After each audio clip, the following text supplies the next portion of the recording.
Welcome back to the Makers of MidCity podcast. I'm your host, Clark Dunn. And I'm Jeremiah Gage, asset manager at RCP Companies. And today we have the opportunity to sit down with Yunus Hasan, the co-founder of HX Brands. Thank you so much for joining us today. Hey, pleasure to be here, fellas. Yeah, I'm looking forward to talking with you today. You have your hand in quite a bit of restaurants here in Huntsville, even within MidCity. But before we kind of dive in to talk about some of those concepts that you have, talk a little bit about your background. What were you doing prior to being in the restaurant industry? Well, I don't come from a restaurant background per se. You know, I went the normal route, school and college. I got a bachelor's in computer engineering and a master's. I got basically an MBA from UH. And so I was a computer engineer, software engineer for quite a while. But I always sort of moonlit as a waiter or a bartender at restaurants, always enjoyed hospitality. And one of my close friends was a restaurant operator. And well, actually he was working at a restaurant and always envisioned opening up his own restaurants. And he pursued that career as I continued my software engineering career.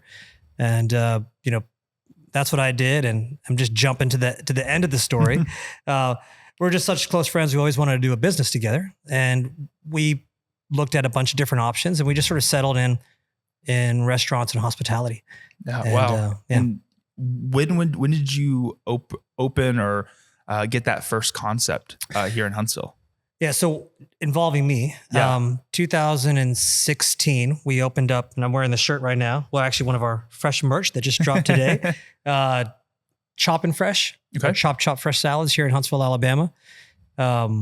We opened up Chop sort of out of a selfish desire because we travel a lot and we really like to eat healthy. And we saw that there was, something missing in the local economy for restaurants. And that was like a really amazing salad. And we had experienced that in different cities and we really wanted to bring that to Huntsville. And so that concept we just created, we sort of marketed to ourselves and we just hoped that we could make it through the first year. And it, fortunately, Huntsville really responded really well to that. Yeah. And, it's been going strong for 8 years now, 8+ years. Yeah. And so that was your first concept, but now you have quite a bit of concepts within MidCity and also within Huntsville. Talk a little bit about us through maybe the concepts first that you have in MidCity, and then also some of the other concepts you have across Huntsville. Yeah. I mean, once we got our feet wet working together, ironing out the kinks and realizing that the hospitality industry in Huntsville was growing and the city was growing, MidCity was coming along as well. And, it wasn't just an accident that we chose MidCity.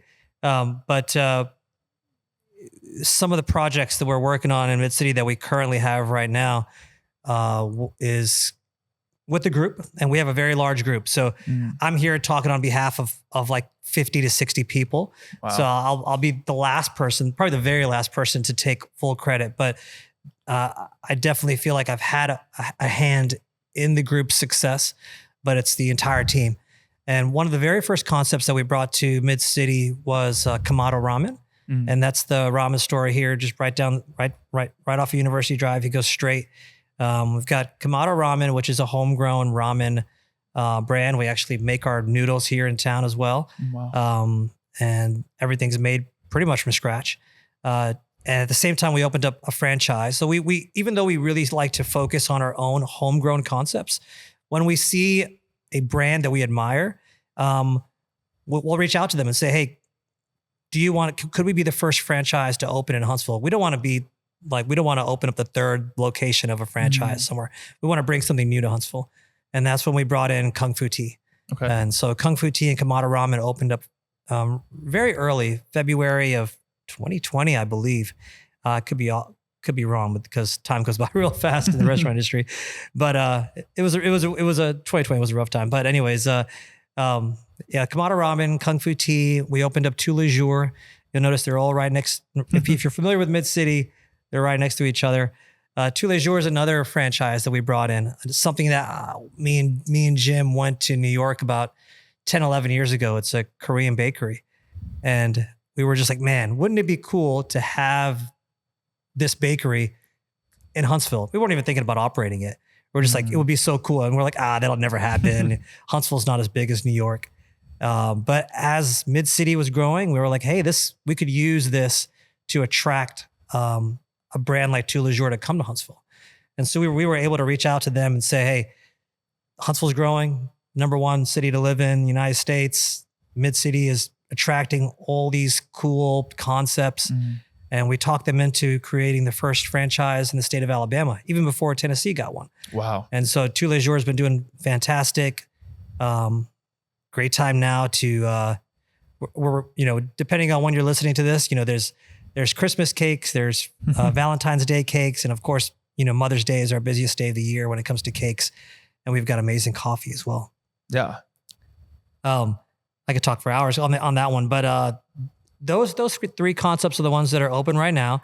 We also have a taco truck that's at the camp right now. They do a great job over there. But the 2 big concepts, the 3 big concepts that are coming soon are Dragon Alley, which is still in that same block. And that's a concept that's really near and dear to a lot of our team who are a lot of the guys are of Chinese descent, and they've lived in much bigger cities where they could just walk outside their front door and have street food just ready for them. And they have an affinity of that style of food, that fast casual, low priced, amazing flavor, and then just sort of a small bite kind of atmosphere. And we wanted to bring that to a concept. And so we created this new concept called Dragon Alley. And what it does is it takes all the best street food from all the different countries in Asia, puts them in one spot. So you don't need a passport to visit all these countries in one day. And also try to create a fun vibe. So inside the place, we're going to activate it with DJs and, trivia and stuff like that. There's also there might be a private karaoke room in there. And we're creating a large patio. So we're going to change the sort of the entrance to that road a little bit with a big vibrant atmosphere. And the logo is a big dragon face. So it's just going to be a lot of fun. Yeah. From lunch to, maybe late nights on some weekends. And we're really excited about that because the chefs will get a chance to play with the menu, change the menu, sort of a Asian tapas where you can do introduce family style dining, to people who aren't used to it. Connected to Dragon Alley, which is going to be its own concept, but there's another part of our group is really passionate about making handmade dumplings. But to make handmade dumplings, you need certain equipment to do that. And so when we were looking at the Dragon Alley space, we realized that we need a little bit more space to have that equipment. And we were fortunate enough that a spot opened up right next to Dragon Alley. And so we were just going to make that into a kitchen. But then we decided, hey, you know what? Let's make this into like sort of a fast casual. So if somebody just wants to walk in, grab some dumplings and leave, rather than Dragon Alley, where it's more of a sit down sort of bar style restaurant. So it's called Dragon Bao.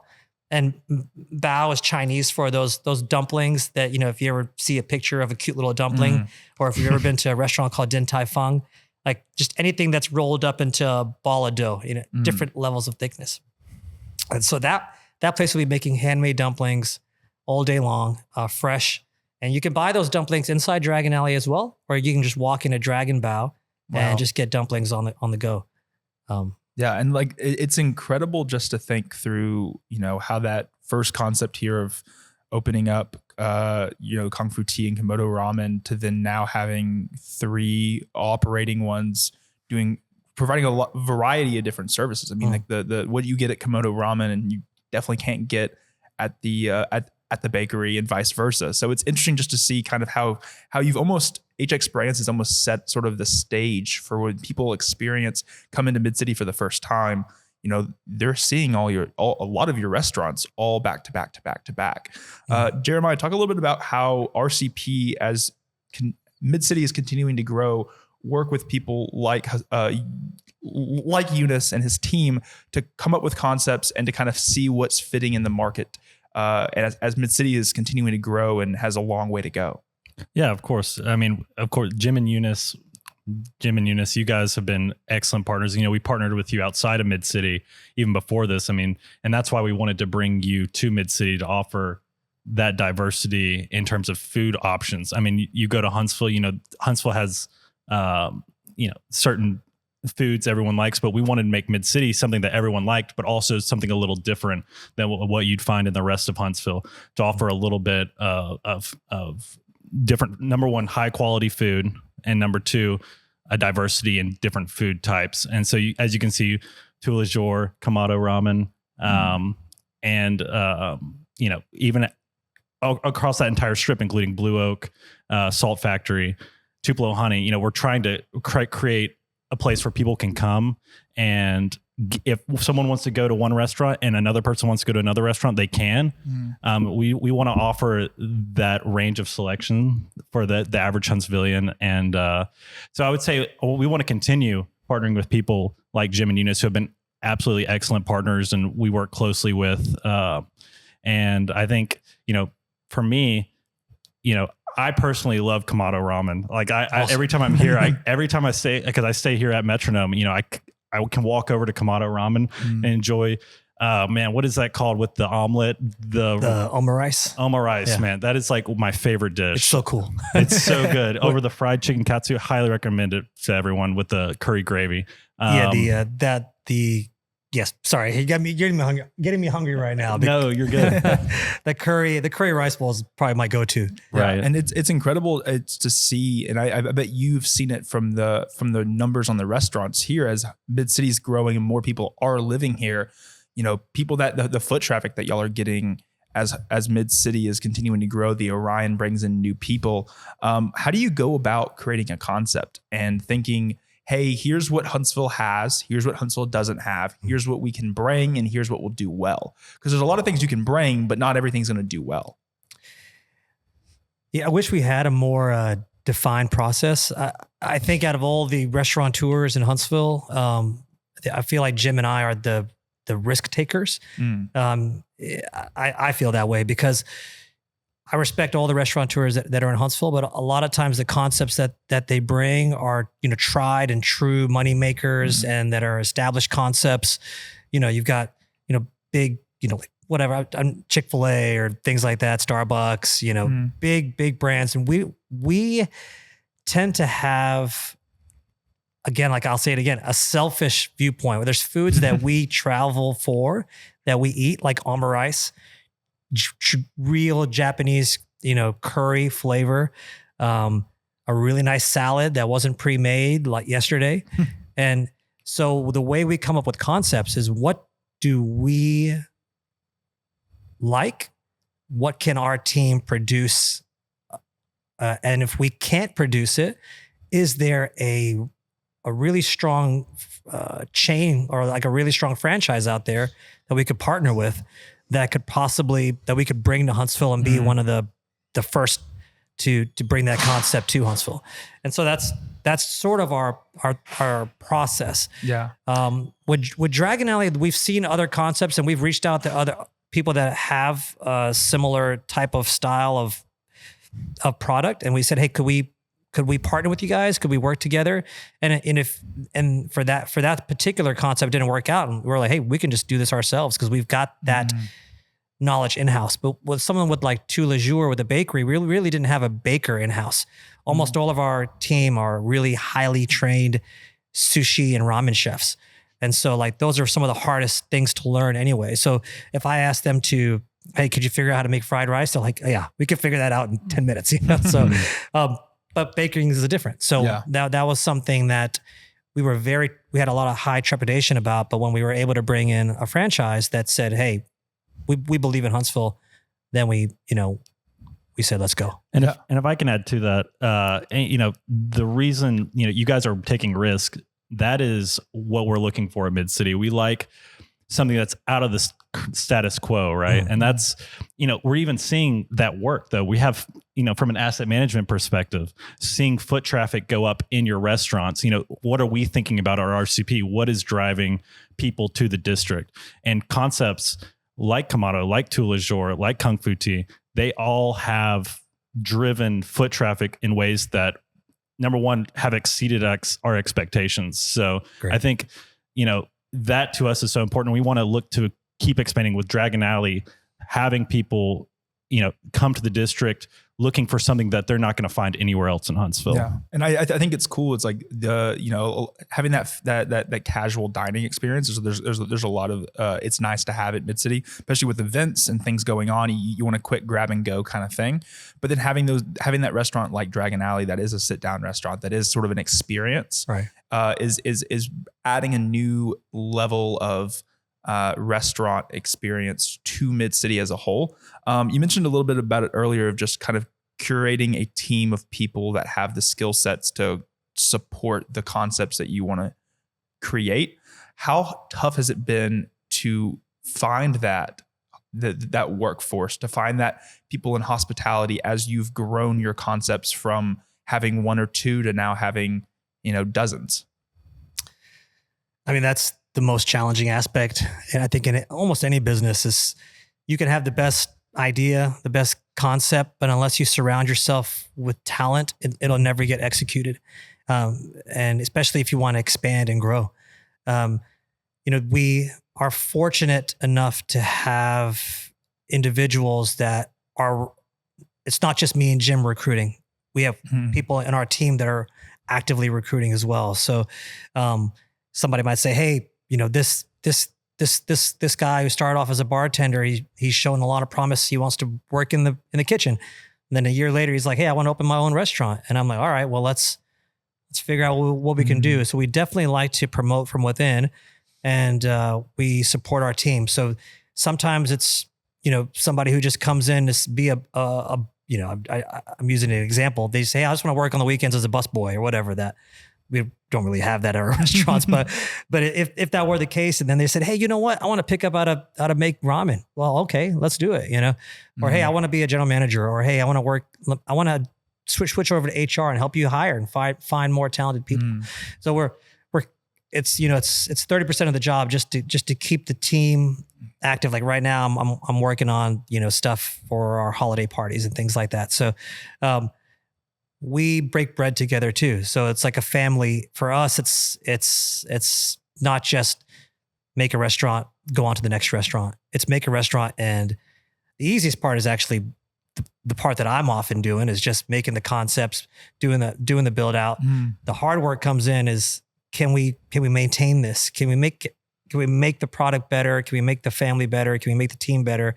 And because it's our own concept, it's pretty cool because, when we started off with Kamado Ramen, we didn't make our own noodles here. We were buying the best noodles that we could buy, but we were like, hey, this can be better if our noodles were just a little bit, if they lasted a little bit longer in the broth without adding more gluten or whatever it was. And so, two of the guys went to New York and one guy went to China to train to learn how to make ramen. And we brought back a very expensive machine. And now we're making the noodles from scratch. Wow. And we make, we have a gluten-free noodle. We've got three different types of noodles now that we make in-house. Wow. And it's incredible just to think through those iterations. Like I would, on my perspective, if I opened a restaurant, I would be like, okay, it's at least making some money. I'm not going to try to go to this other level, but it seems like the way that you kind of operate and the way that y'all operate throughout all your concepts is, hey, let's get it to this level. And when we get this level, this is not the status quo. We need to be at this level. We need to be at this level. And you're constantly raising that bar to see what not only you can do better, but also what your customers are going to want. Or maybe sometimes it's not even what they want. It's what they don't know they could have. Right. And so it's incredible just to see as we are kind of wrapping up 2024, and there's a lot of things that are happening within MidCity. Talk a little bit about some of the projects or some of the things that you're most excited about within MidCity, and maybe even some of the other projects that you're doing across Huntsville. Yeah, sure. We've got a ton of projects going on right now, inside MidCity and outside MidCity. But you never know. Some of the projects that are outside MidCity, we might bring one into MidCity. We've got another project in MidCity that's pretty exciting. The Indigo Hotel that's opening up, I think, first quarter in 2025. we will be the food and beverage. Our team will be the food and beverage partner for the hotel, and we're creating a restaurant called the Indie. And so that's going to be located essentially right across the new park that's being created by the Huntsville City, and also right sort of cat a corner from the Orion. And it's a massive restaurant. It's going to have a full bar. It's real. The partners that we're working with, we're going to have a really active liquor program, and it's really fun. It's called the Indie. It's, we've talked about a lot of our concepts, and a lot of them are sort of in the Asian realm. This one is just truly takes after its name. It's independent. It's some of our favorite dishes, not just that we love in all facets. It can be looked at as a hotel restaurant, but we really want to make it stand out as something different. And so I don't want to talk about it too much, because we're over the next, like, as it opens up, we want to introduce more aspects of it, but we're really excited about that because it's a chance for us to have some different food menus, some more like Spanish tapas, ceviche, and things like that, and a really cool drink program. And then having some late night events, and also feeding off of who is playing at the Orion and what can we do to synergize with that. I've got my dog here. Her name's Luna, and some other projects that we're working on here at Huntsville. We've got several projects going on at 2020 Providence, just down the road. And Luna's she's an Australian Shepherd. And so she wanted to get in the food and beverage industry as well. And so she wanted to open up Australian cafe. And so Luna's is going to be a lunch, breakfast, brunch, and lunch restaurant. And basically it's just a really beachy vibe to it. A great place to have a morning coffee and an avocado toast, because avocado toasts were invented in Australia. A flat white, Instagrammable plates, but she wants to talk to you now, Clark. I think she wants your microphone.